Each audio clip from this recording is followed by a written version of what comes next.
This has good potential for being a taino site. Okay. It's quite similar to what we call Yeah, I went Belle Aire down to Cave. that side. I get darker that way.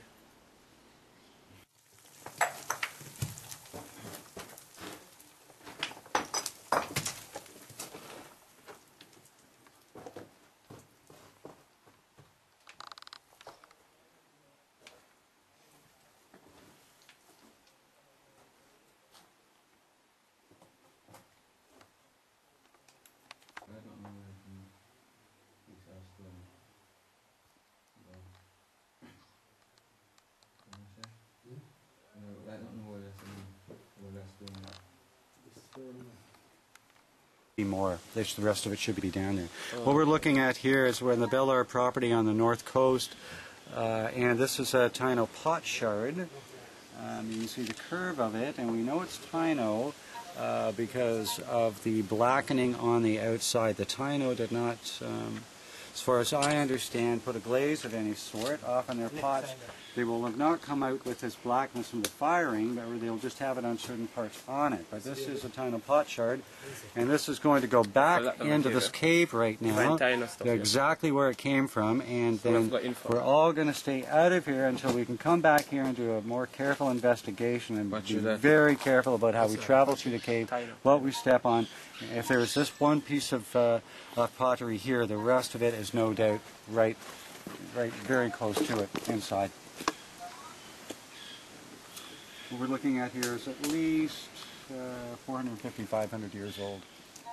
The people who originally lived here long before the Europeans and the Africans, and they all died out, or perhaps some of their blood survived, mixed with maroons, escaped slaves, but basically they're long gone, and this is what all we've got left of what for them was home for a very, very long time.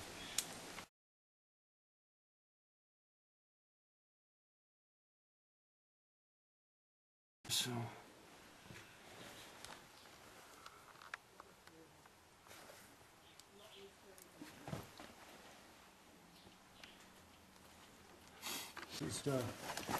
okay, we are looking in underneath the breakdown boulder here, and there's something up ahead of us. It looks like it could be pottery.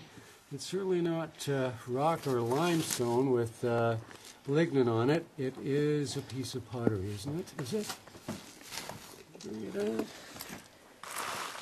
Or, jeez. We're the architects. Yes, man. Yeah, do we get the experts here? Nice. Oh, that's nice. Beautiful. See it underneath this breakdown.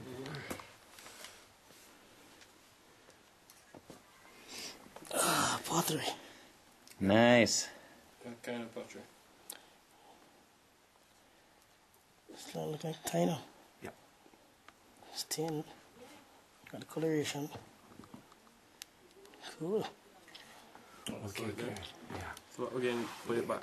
Sure, yeah, and we'll put it back. And do you have your flagging tape with you to get into the cave? Yeah, I'll go back for it. Just put it that way. So we'll put it in there and we'll flag it. Let me get it for you guys. No, that's stone. Okay. Do you need a tape, though? Yeah, because we're going to put it back in its original spot, and we'll just put a piece of flagging tape in there. Okay, no problem.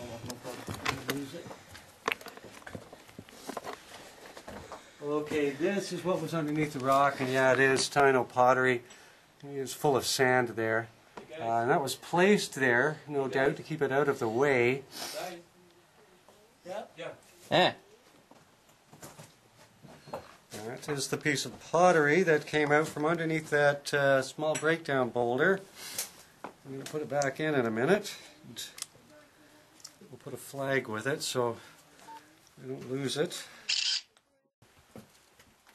If this rock move, again, you can go from this side.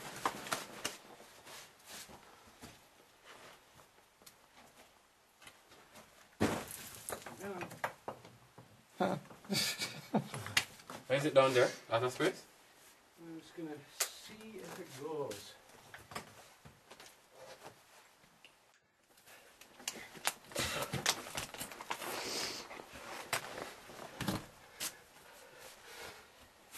Well done, caver. Feet are on the floor.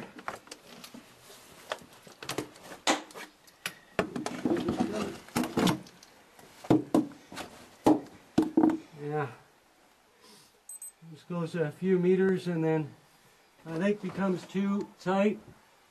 All degraded what? Yeah, these are old degraded cave pearls, which are just round calcite deposits that form in pools of water. And you see them here, which was a gour, little rimstone pool, and over here again too. And although they might look like sort of rounded river rocks, they're not. They're actually formed in this pool of water here. And so they call them pearls because they're, being formed around like that. And they're formed by layer after layer, the way a pearl would be in an oyster, but they're formed by calcite sitting in this water. So these things now, I mean, these are at least probably hundreds of years old. This cave hasn't been active for a long time. You see it's surrounded by this little rimstone pool with all these micro-gours coming down here.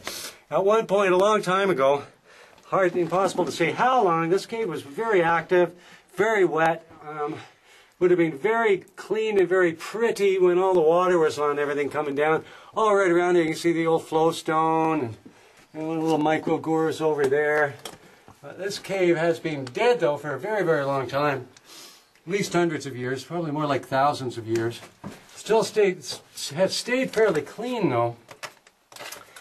There's not a large enough catchment outside to ever feed Water in a here. lot of water with mud into it here.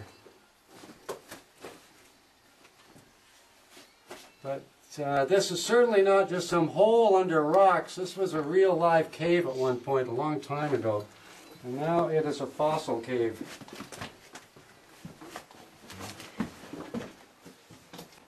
Far as Fiota goes, we've got Eucafernicola, the cave cricket, the Euterodactylus gudali, the frog, the antheri, Audacious fly larvae, and Jamaicensis, fruit bat.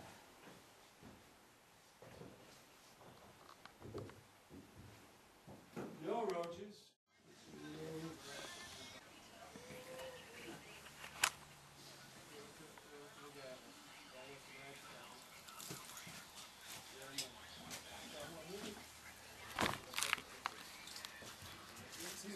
Is it okay to take the ball? No? Oh sure, yeah. I mean it's up to you guys. You're JNHD. Oh, that's good.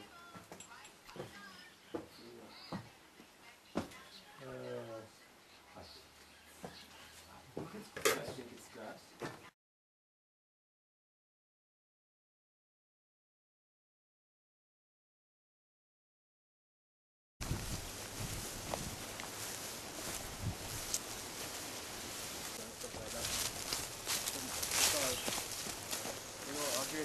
Big thing, don't get stuck in the ground. We're trying to keep that down.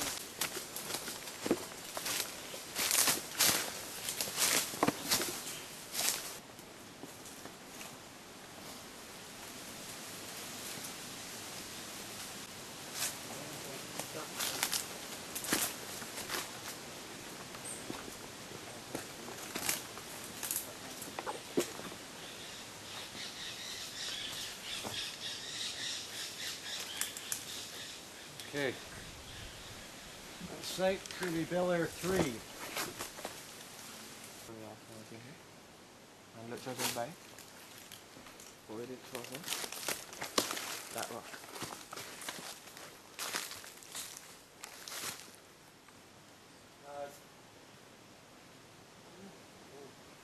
It's a water entrance.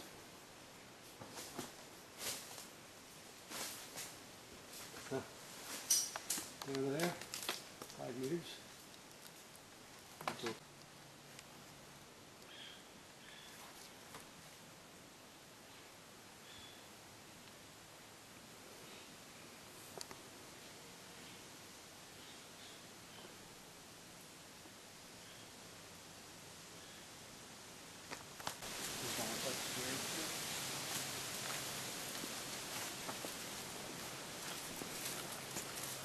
That's where the bloody goats sleep. The goats.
very clear and looks, I don't know, guesstimate about 2 meters deep.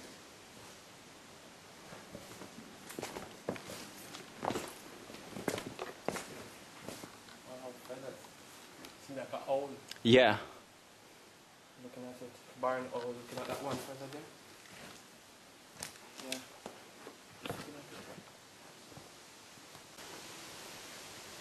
Those are goat droppings.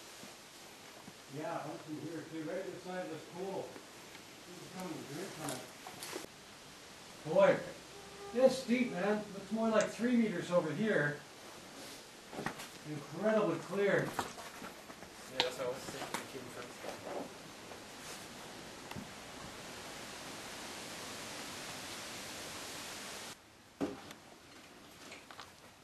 Okay, right now we're in this along the side of a little canyon, a little trench, and opening into a deep, still pool here. Water, guesstimating about 3 meters deep, right in front of me. Very, very clear, bluish. Calcite rafting on the top here, and continuation in a northerly direction. Right ahead of me there, you can see underwater. As far as how we could go, you know, for swimming, yeah, we got headroom here with airspace to get a little bit further, but the slope of this rock up above us rather makes it look like this is going to be hitting the water not too far in there anyway. So if we do swim that way, I doubt we can get a whole lot further. So this is an underwater type thing, diving, to see how much further it goes in this direction. Okay.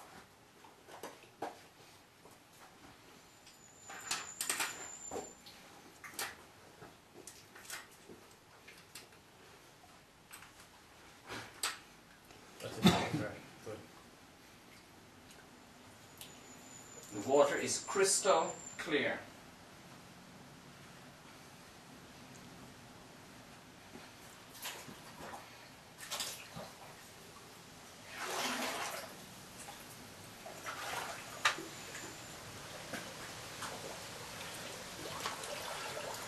He's in.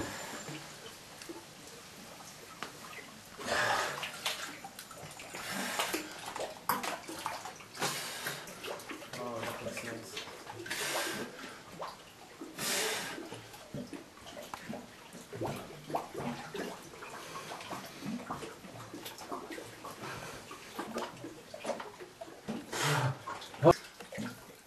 Alright, I'm going to put on the goggles and do a little test dive. Okay. That's better.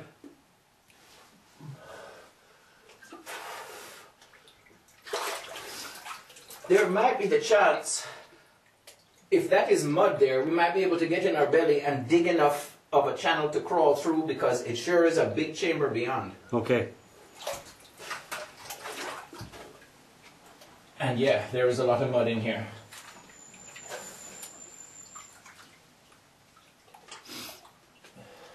I think that's a possibility.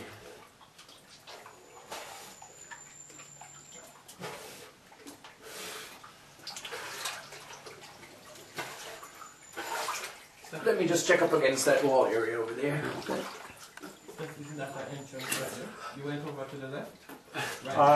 Yeah, right there. Yeah, no, it just drops down between those rocks, and Yeah.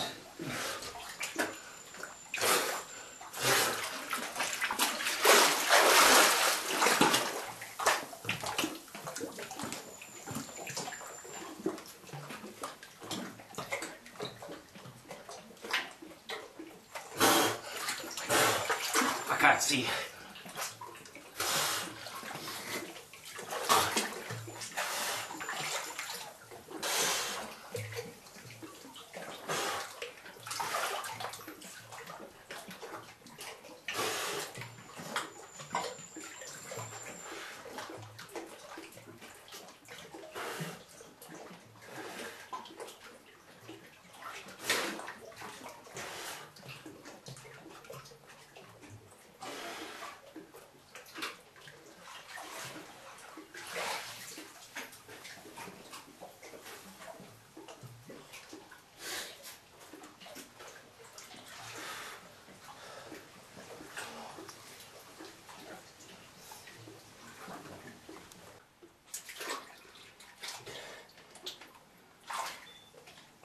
Okay, Jan, tell us again what you saw straight ahead of you there. Okay, the roof here above me comes all the way down to water level and under. And it is a collapse because the stalactites that were once the roof up here now continue underwater, and there's even a column over there where it met up with the stalagmite on the bottom. But it's blocked here.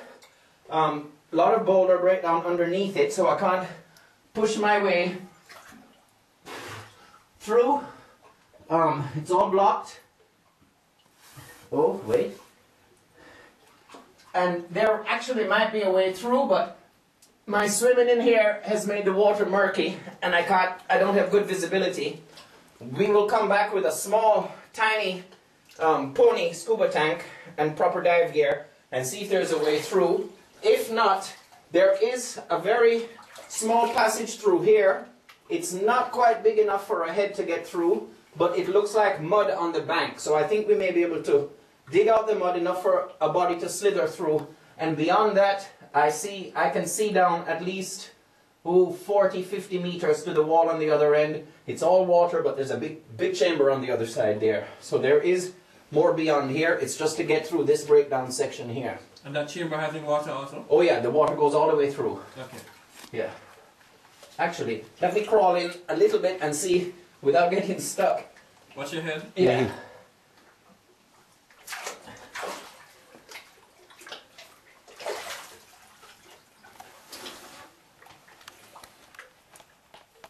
Yeah, it's just notice no way to get through here. And to be digging here, we would certainly murk up the water.